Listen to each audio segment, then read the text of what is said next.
My friends, let us come together for a few quiet moments and rest, not in words, not in thought, but in an inner atmosphere of stillness. For unless we enter this silence, everything we say about spirit remains only theory. We are not here to gather spiritual statements, nor to add new beliefs to an already burdened mind. We are here for one purpose alone: to awaken to the presence that is already closer than breathing, nearer than hands and feet. Today we begin a 30-day period of living consciously in the awareness of I Am. But before we speak of days or practices or even spiritual intention, we must understand that this journey is not a method for self-improvement. It is not a project we undertake in order to change our human experience or to attract better conditions. In truth, the eye of God does not concern itself with conditions, for it is the substance, the life, and the law of all true harmony.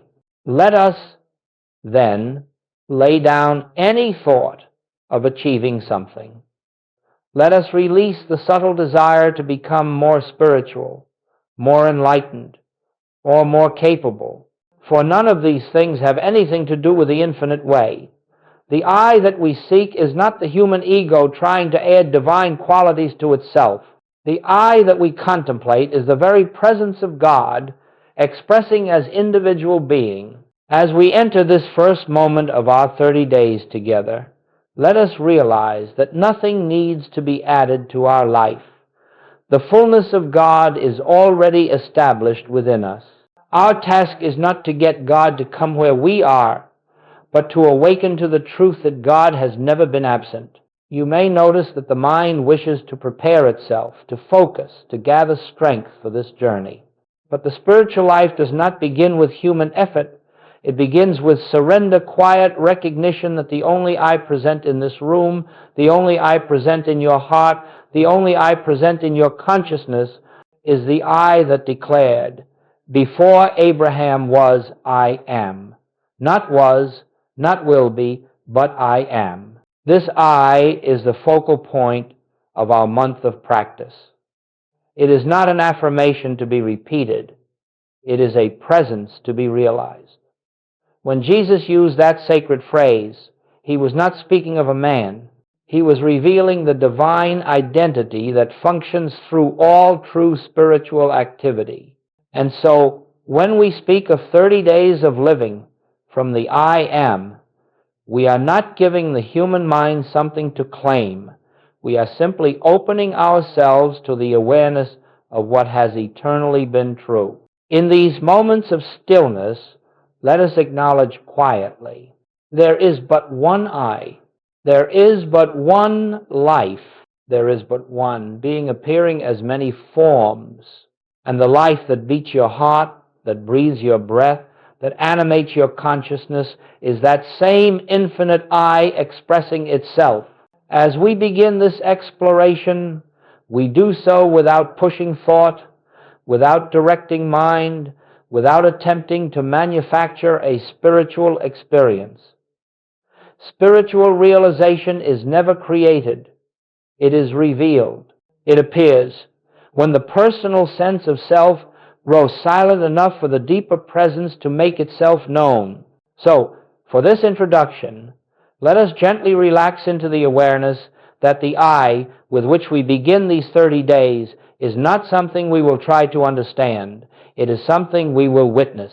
As the sea rises of its own accord, as the sun illuminates without request, so the I Am will reveal itself when we enter the atmosphere of stillness.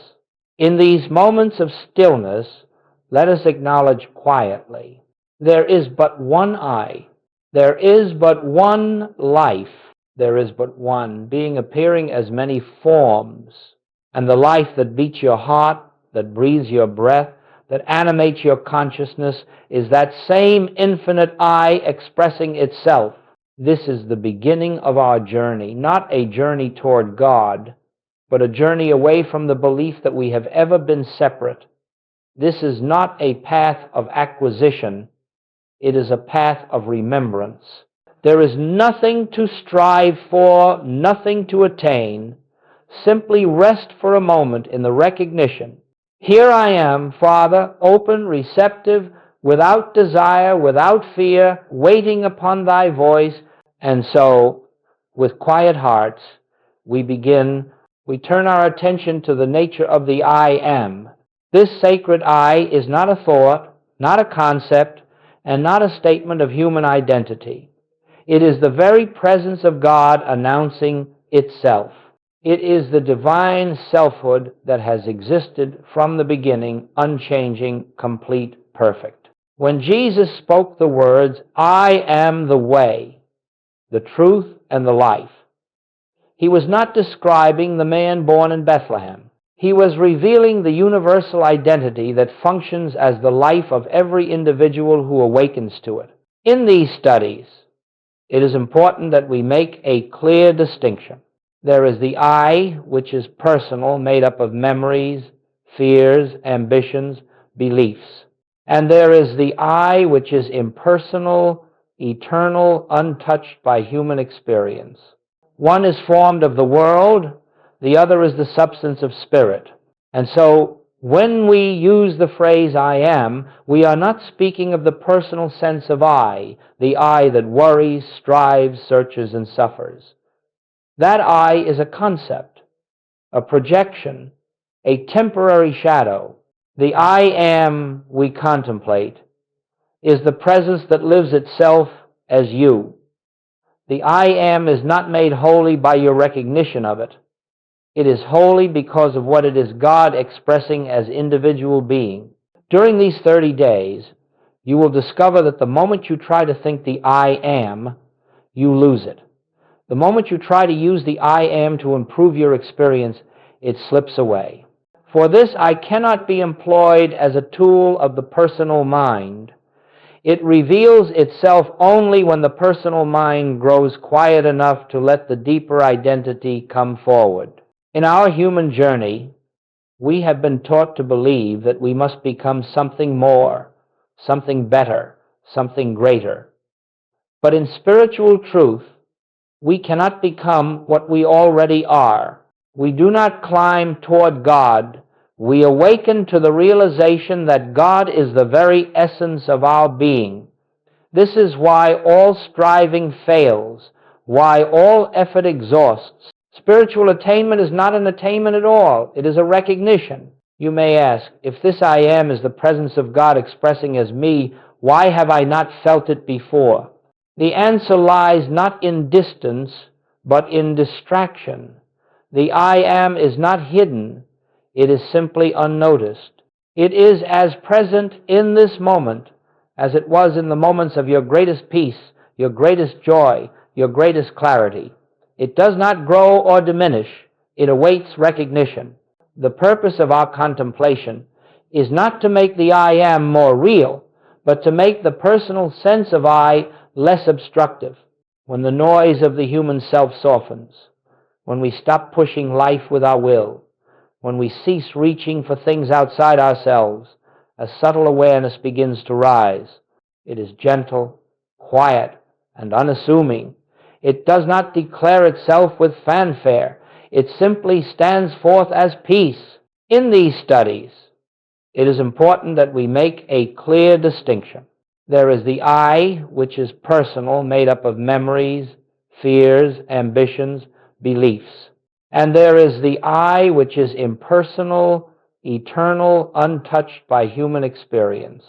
One is formed of the world, the other is the substance of spirit. When you rest in this awareness, even for a moment, you begin to sense that the life you have called your life was never yours. It is the infinite life appearing as your individual expression. And in that realization, the burden of living your life begins to fall away. Something deeper, wiser, and more loving takes over, without effort, without command. This is why we say that the I am is revealed and not created. You cannot create what is eternal. You cannot improve what is perfect. You cannot add anything to the infinite, but you can witness it. You can behold it, and in beholding, you discover that the being you believed was yours was never the truth of you. This recognition may come slowly, or it may come in a moment of profound silence. But it comes only when the personal self yields, when we stop trying to become spiritual and allow the Spirit to be what it already is within us. As we proceed through these 30 days, let this be the foundation. The I you are seeking is already present. The I that lives you is the I you will discover. The I that you will come to know is the I that has never left you, not for a moment. Rest in that quietly and let the realization unfold. This recognition may come slowly, or it may come in a moment of profound silence. But it comes only when the personal self yields, when we stop trying to become spiritual and allow the Spirit to be what it already is within us.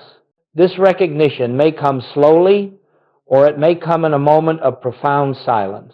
But it comes only when the personal self yields, when we stop trying to become spiritual and allow the Spirit to be what it already is within us.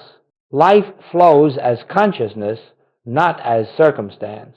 And so, the first days of this month ask only one thing of us: awareness.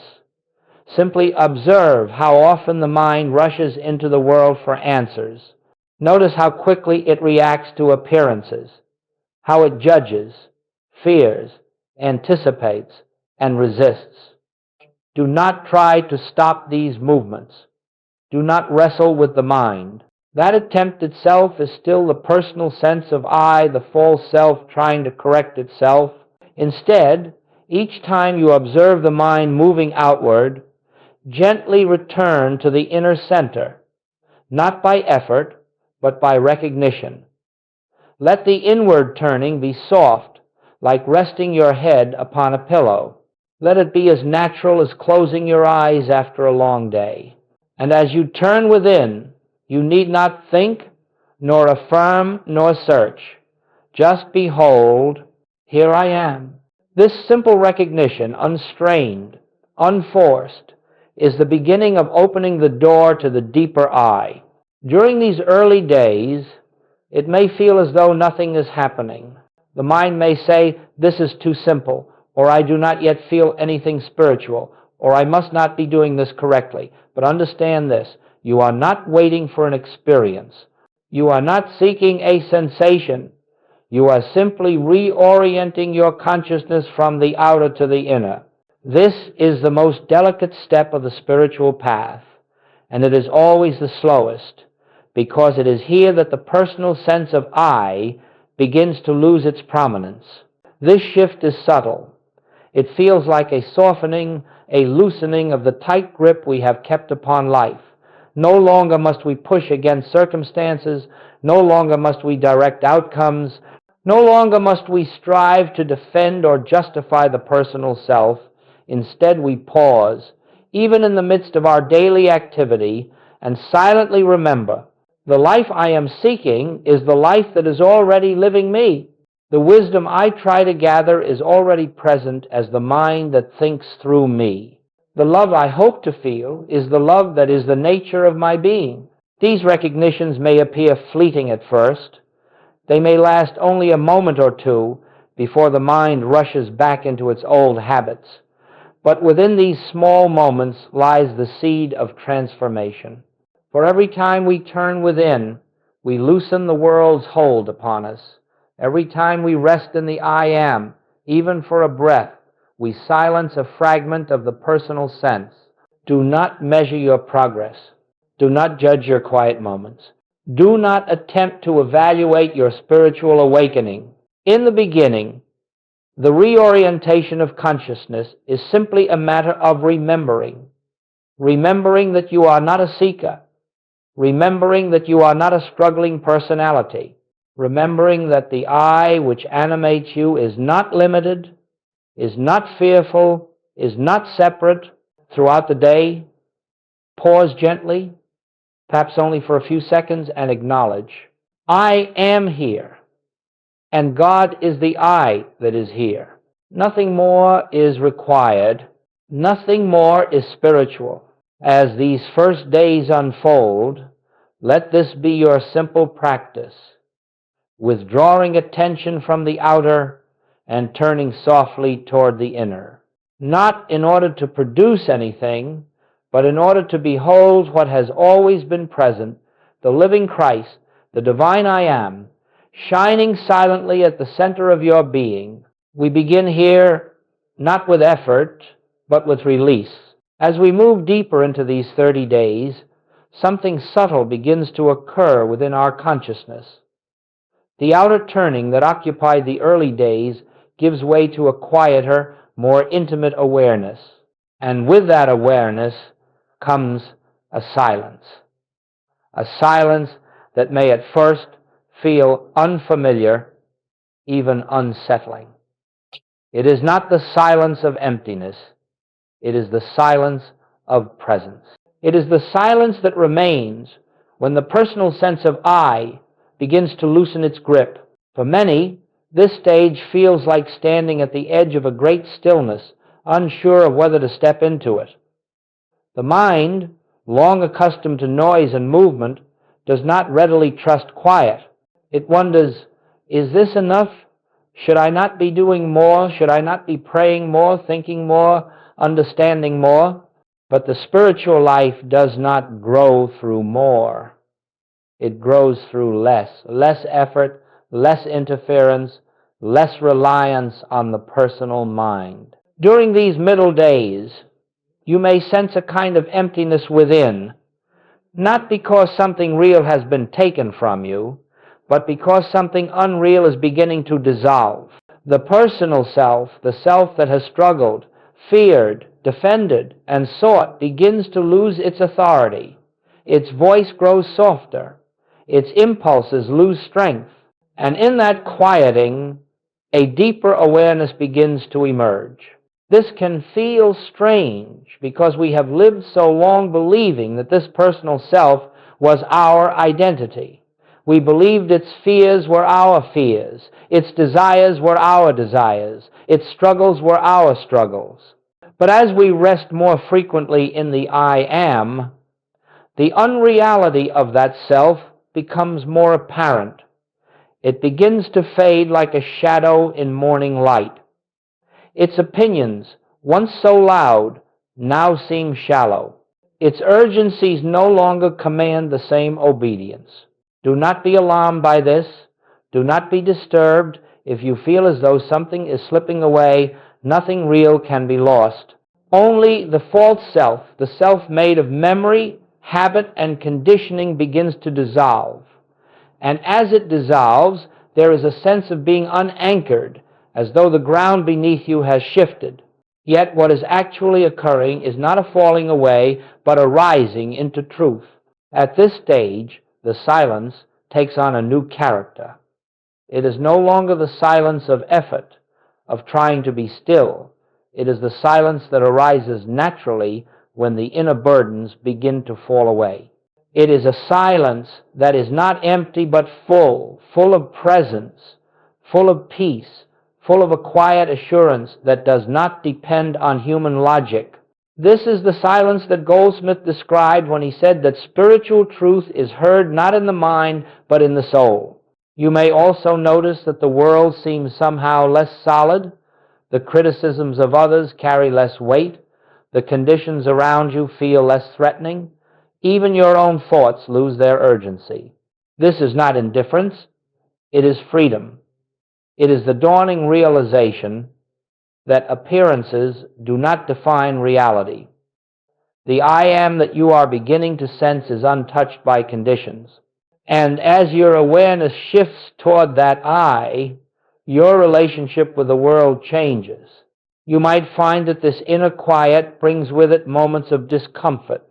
The mind may resist the loss of control. It may try to reassert itself, insisting that something is wrong or missing. But understand this, the discomfort is not the presence withdrawing. It is the ego losing its dominance. It is the old identity struggling to maintain its illusion of power. The silence that frightens the ego is the very atmosphere in which the true self reveals itself. Do not fight the discomfort. Do not attempt to push it away or interpret it. Simply observe it, and then rest again in the quiet recognition, I am, not as a mantra, not as a thought, but as a presence that stands behind the mind. I am. This is the anchor that carries you through the dissolving of the old self. I am, the life that does not tremble, the identity that does not change. As the days continue, you will notice that this silence begins to feel more like home. What first seemed unsettling becomes comforting. What once felt empty becomes full. And what once seemed like losing yourself becomes the discovery of your true self, not the self you imagined, but the self that is eternal, unchanging, and whole. This is the sacred work of the middle days. Not dramatic, not emotional, not filled with visions or sensations. It is the quiet dismantling of the false sense of self and the gradual emergence of the true identity. This work cannot be hurried. It unfolds in its own rhythm according to the receptivity of the soul. But every moment you spend dwelling in the I am, even if briefly, nourishes this unfolding. Be patient with yourself. Be gentle with the process. And remember that the silence you meet is not a void. It is the presence of God revealing itself as your very being. As we continue through these 30 days, something begins to reveal itself quietly, without fanfare, without outward signs. It does not announce its arrival, yet it becomes unmistakable. After the dissolving of the old self begins, there comes a gentle shift, a shift not brought about by effort, but by the simple grace of resting in the I am. This shift is not dramatic. It is not a sudden burst of spiritual revelation. It comes in small moments, like soft waves touching the shore.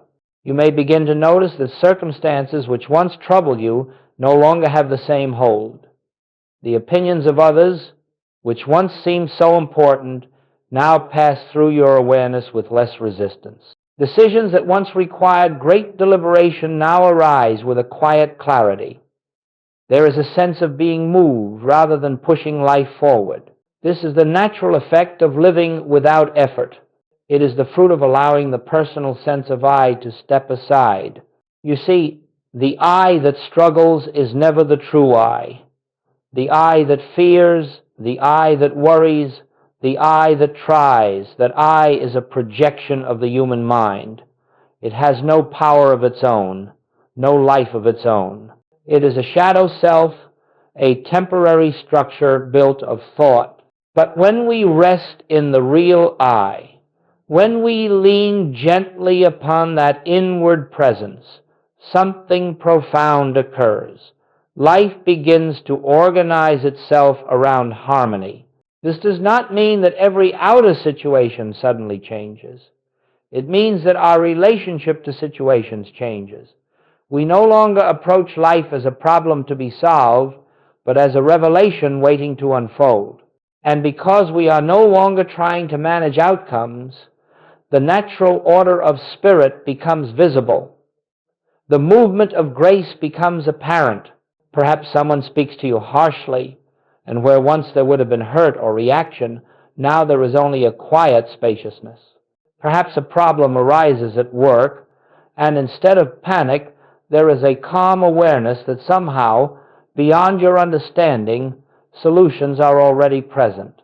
Perhaps an old habit of fear begins to arise, and without struggle, it dissolves in the recognition that the I who feared is no longer in charge. These are not signs of personal progress. These are evidences that the personal sense of I is losing its reality.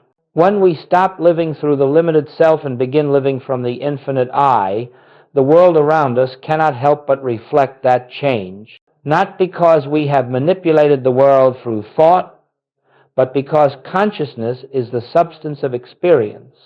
And when consciousness shifts, experience follows gently, naturally, without strain. At this point in the 30 days, many discover that prayer has changed. It is no longer a reaching outward.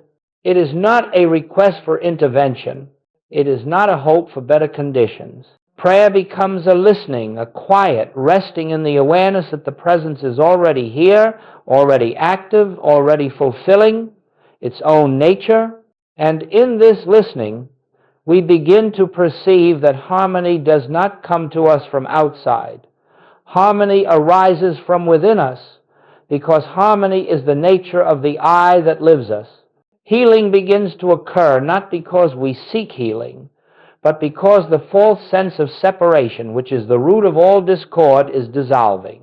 You may find that small blessings appear unexpectedly, not because you prayed for them, but because you are no longer obstructing the flow of grace. A long-standing tension may ease. A relationship may soften. A creative insight may come without trying to think your way to it. These are not miracles in the common sense. They are the natural activity of divine law operating without interference. It is important to remember that these inner shifts are not something you produce. They arise of their own accord when you stop attempting to direct your life. They arise when you give up the belief that you must hold your world together.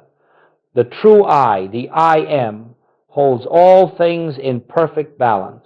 In this stage of the journey, living becomes lighter, not easier in terms of circumstances, but lighter in consciousness. You feel more spacious within, more at rest. The world has less of a claim upon your emotions. You begin to walk through life with a quiet confidence that does not come from human knowledge, but from the awareness of an inner presence that never leaves you. These first inner shifts are not the final realization. They are the early blossoms of spiritual awakening. They are reminders that you are no longer living life as a personal being, but as an instrument through which the infinite expresses itself.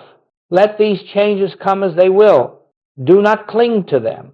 Do not try to reproduce them. Simply behold them as signs that the true self is beginning to shine through the cracks of the old identity. As you continue resting in the I am, more will be revealed, not through effort, but through grace. As the days continue, you will begin to notice a deeper shift taking place, one even more subtle than the earlier dissolving of the personal self. Something within begins to settle into a new foundation, a new dimension of being. You find that you are no longer living on the surface of life, carried here and there by events, reactions, and appearances. Instead, you begin to live from a quiet center, a center that does not move, does not change, and does not depend upon the outer world. This center is not created by your effort. It is not the result of discipline or spiritual training. It is the natural state of your being, revealing itself as the false layers fall away. In this deepening, you may discover that the mind has less to say. It no longer clamors for attention with the same urgency. Thoughts still appear, of course, but they pass like birds across a wide sky, leaving no trace. Where once you felt compelled to analyze, to evaluate, to decide, now you sense an inner knowing, a gentle assurance that life is unfolding through you rather than being directed by you. It is here that one of the great principles of the infinite way begins to take root within your consciousness. Take no thought for your life. This does not mean carelessness or neglect. It means that the source of guidance is no longer the personal mind, but the inner presence, the I that is God expressing as you. When this realization begins to dawn, you feel less pressure to control circumstances. You no longer believe that your well-being depends on what the world does or does not do. Instead, you begin to feel the rhythm of spirit moving through your experience, arranging, guiding, harmonizing without your intervention. Your actions become quieter, clearer, more purposeful, not because you have learned a new method, but because they arise from the center rather than the surface. This center is not emotional calm. It is spiritual awareness. It is not psychological stability. It is divine presence. It is not positive thinking. It is the disappearance of the thinker. Many people spend their lives reacting to life, reacting to problems, reacting to praise, reacting to fear, reacting to opportunity. These reactions form the entire texture of their existence. But as you continue resting in the I am, the need to react diminishes. Instead of being pushed and pulled by outer conditions, you become aware of an inner spaciousness from which all true activity flows. This is what Goldsmith meant when he spoke of living from within. He did not mean that we retreat from the world or withdraw from daily responsibilities. He meant that we cease living from the world and begin living from the divine source at the center of our being. In this stage of the 30 days, you may find that your work takes on a new quality, not because the nature of the work has changed, but because you are no longer doing it alone. You may notice a deeper patience in your interactions, not achieved through effort, but arising from the awareness that no one is separate from the one life. You may find that challenges which once felt overwhelming now appear as opportunities for inner listening rather than outer struggle. Every outer activity becomes an inner practice. Every encounter becomes an opportunity to behold the presence. Every moment becomes an invitation to rest again in the gentle realization, the Father within me doeth the works. And in this deepening awareness, you begin to understand something that cannot be fully expressed in words, that life does not flow from you outward, it flows from the center of your being into form. You are not an individual attempting to reach God. You are the place where God shines forth into visibility. Living from this center does not remove human challenges, but it transforms your relationship to them. You no longer meet them as a person trying to overcome them. You meet them as consciousness, recognizing the presence of God within the situation. And in that recognition, the burden lifts, the pressure dissolves. The sense of I must handle this fades into the simple awareness that God is the life, the intelligence, and the harmony of this moment. This is the blessing of the deepening. You begin to experience life not as something happening to you, and not as something you must shape, but as something that flows effortlessly from the inner presence that is your true identity. You are no longer living from the surface. You are beginning to live from the center. And in that center, all is peace. As we move even deeper into these 30 days, a profound realization begins to dawn, quietly, gently, without spectacle. It is not announced by emotion, nor by any outward sign. It comes like a soft light rising behind the hills of consciousness, revealing what has always been present but seldom seen. This realization is the awareness of oneness, not oneness as a spiritual concept, not oneness as something to believe or claim, but oneness as a living experience, a direct knowing that the I you have contemplated, the I am in whose presence you have rested, is not a personal self at all. It is not your I, it is the I that is God, the I that is universal, the I that cannot be divided, the I that speaks through every awakened soul. I and the Father are one. At this stage, something extraordinary begins to happen, not through effort, but through grace. The boundaries between yourself and others begin to dissolve. The sense of separation that once seemed so real starts to fade.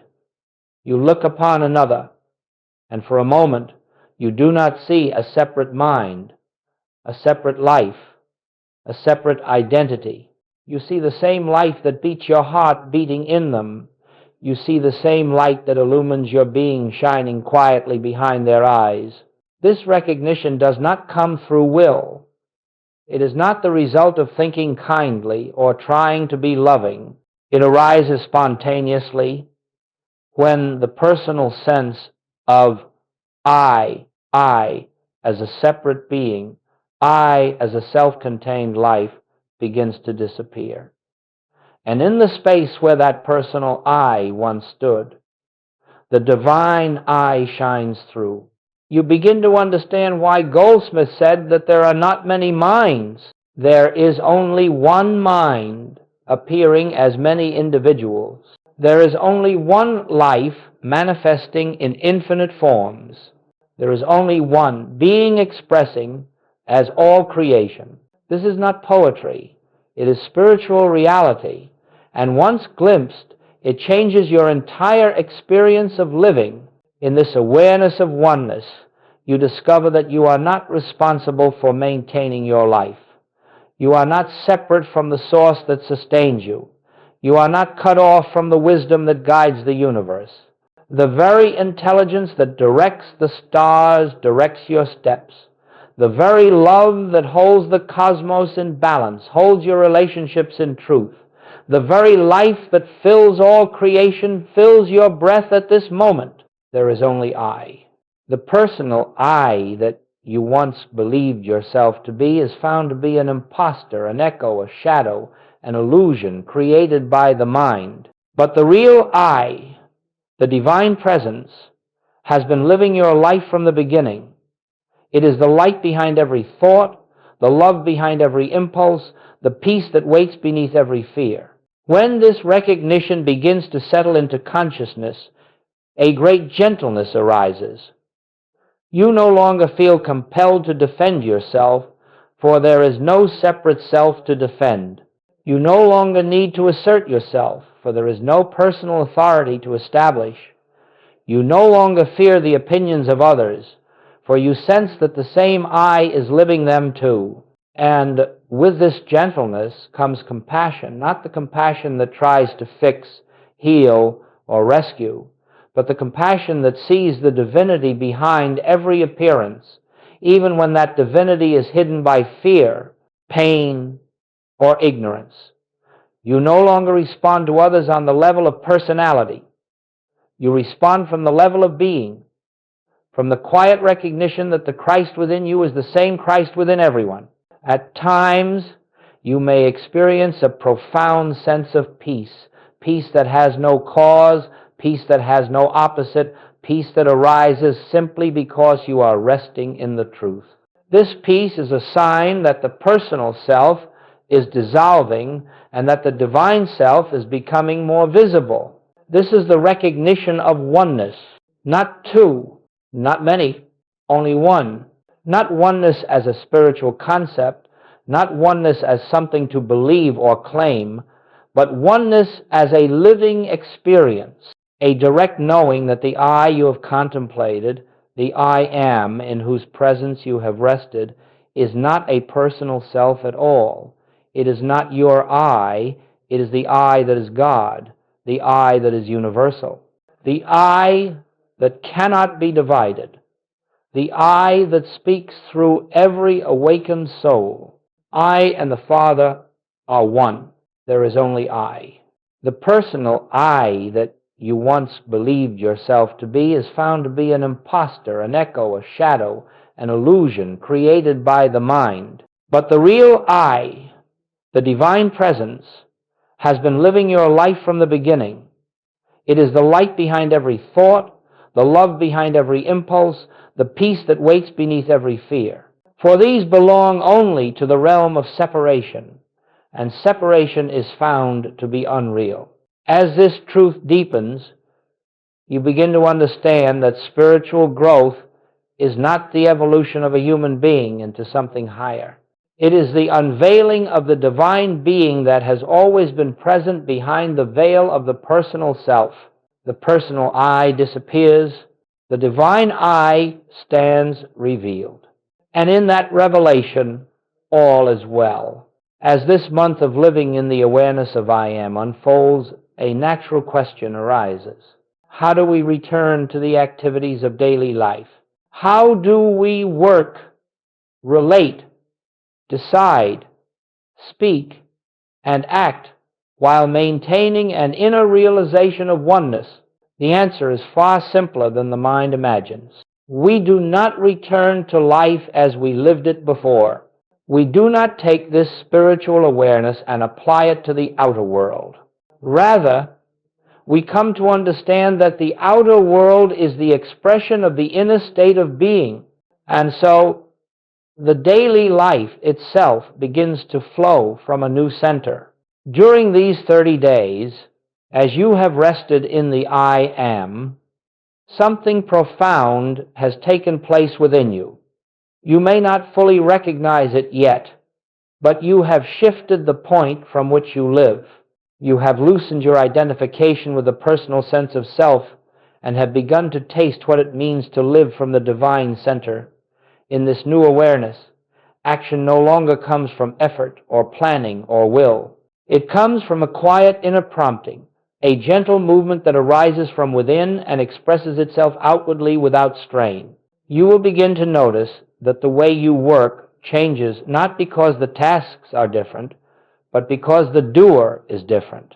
Where once work may have felt like a demand placed upon you, now it becomes an opportunity to witness the activity of God expressing through you. The pressure to perform, to succeed, to achieve falls away, and in its place there is a quiet joy in being the place where divine intelligence acts. Your relationships, too, begin to take on a different quality. No longer are you dealing with personalities, with separate minds, with conflicting wills. You are meeting the same I that you have contemplated within yourself, now appearing in the form of another. The old habit of reacting to outer behavior softens because you see past appearances into the truth of their being. You begin to recognize that every encounter, whether pleasant or challenging, is an invitation to behold the presence that is the life of all. And so, you no longer enter a conversation trying to persuade, defend, or protect yourself. You enter it quietly, as an instrument, allowing the inner wisdom to reveal what needs to be said, or to hold silence when nothing is required. In this way, your actions cease to be personal. They become expressions of the deeper I. What becomes most striking in this stage is that you begin to sense a rhythm in your day. You no longer force events into place.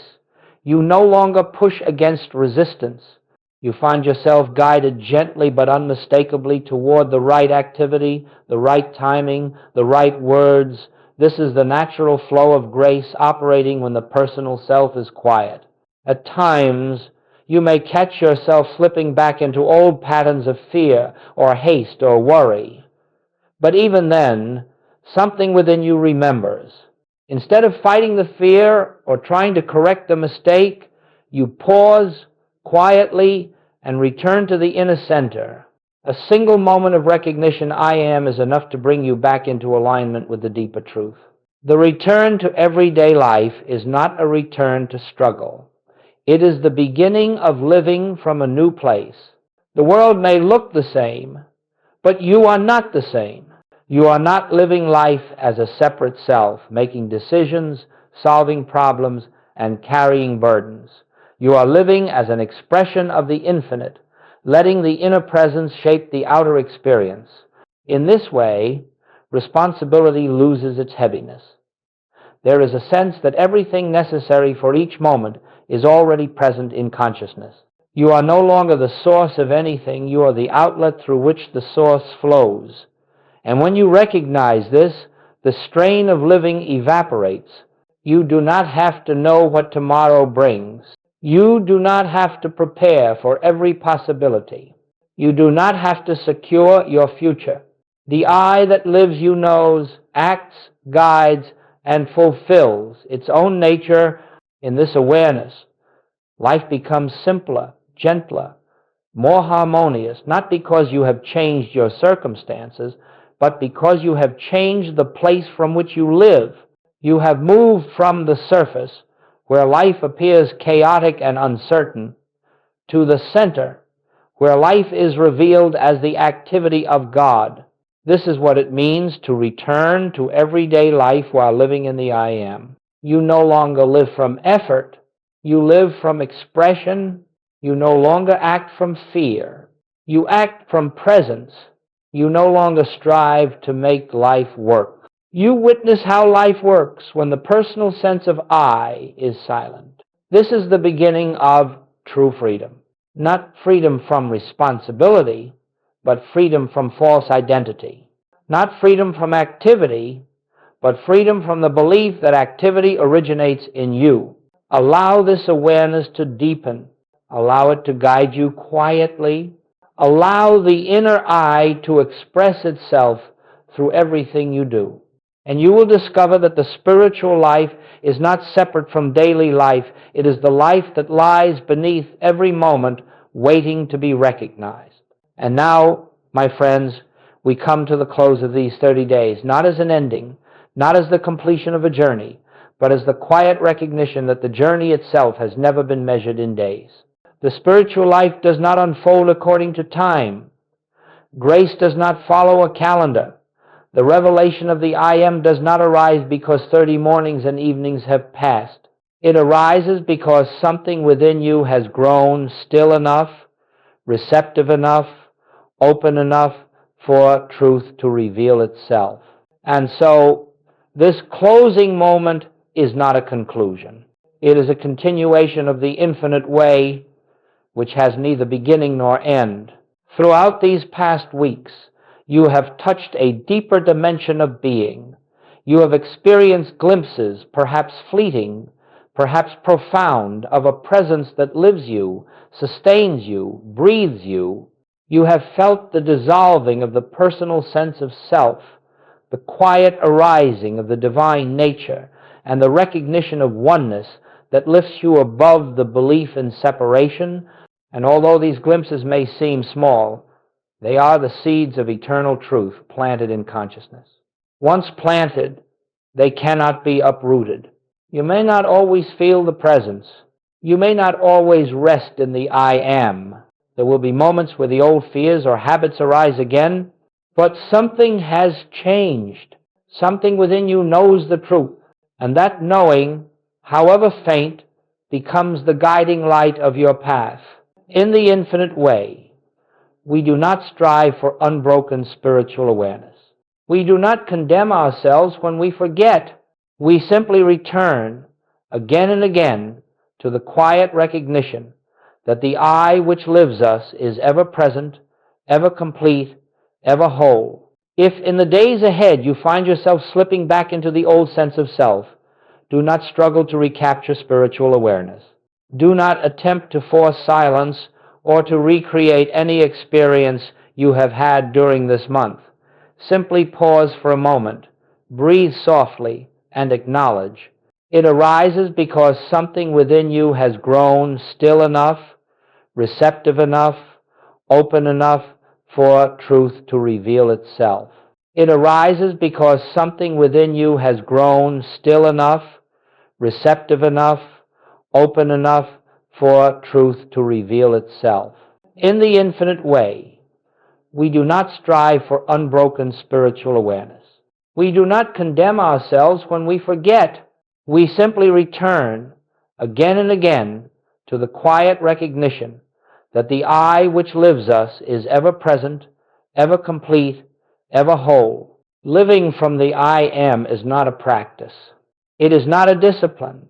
It is the natural state of your being revealed. And so, as we close this sacred period together, let us do so with gratitude. Not gratitude for teachings or insights, but gratitude for the one who reveals them. Gratitude for the presence that has been the true teacher throughout every moment of these 30 days. Let your spiritual journey continue not by intention, but by unfolding. Let truth reveal itself. Let grace guide you. Let the I Am live your life. The infinite way is not a path you walk, it is the life that walks as you. And so we rest now not in ideas, not in effort, but in the quiet assurance that the one who began this work will complete it. Not through your labor, but through its own nature, its own light, its own infinite love. Let the presence go before you. Let the presence remain with you. Let the presence be the eye of your being. And in this awareness, all is well. All is complete. All is God appearing as your life.